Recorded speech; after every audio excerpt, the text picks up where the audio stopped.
Guys અમે લોકો હવે નાહીને તૈયાર થઈ ગયા છીએ અને હવે આપણે જવાનું છે રામાપીરે દર્શન કરવા। તો અમે પણ દર્શન કરશું, તમે પણ દર્શન કરજો અને મિત્રો બન્યા રહો અમારી ચેનલ પર આવા અવનવા વિડીયો જોવા માટે। તો સંજય વ્લોગ ચેનલને સબસ્ક્રાઈબ કરો, લાઈક કરો અને શેર કરો। ચાલો આગળ।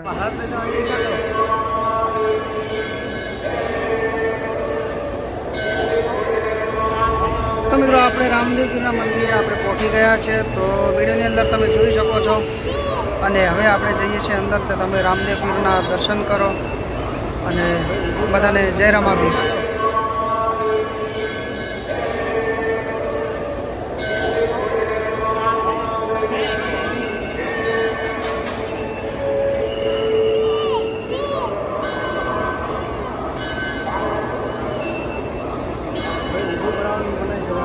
એવું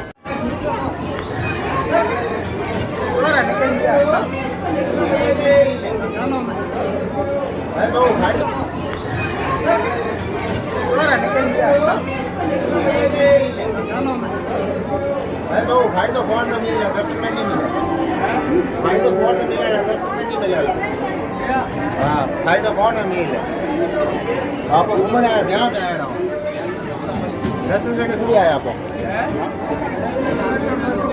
10 रुपये मिलते हैं और समाज ये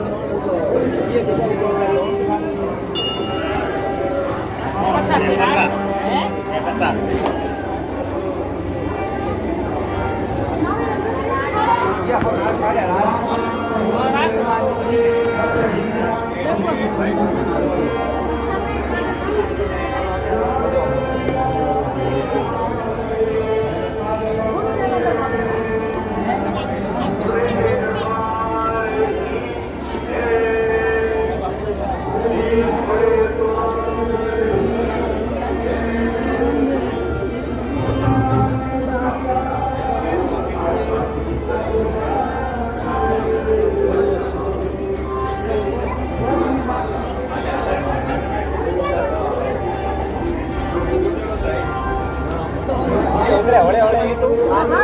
आज भी उतर जाओ फटाफट।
હવે મિત્રો અમે પહોંચી ગયા છે રણુજા બજારમાં અને રણુજા બજારની અંદર અમે મારા છોકરા માટે લીધું છે જીસીબી અને મારા માટે લીધા છે ચશ્મા। તો મિત્રો વિડીયો ગમે તો અમારી ચેનલ સબસ્ક્રાઈબ કરો, લાઈક કરો અને શેર કરો।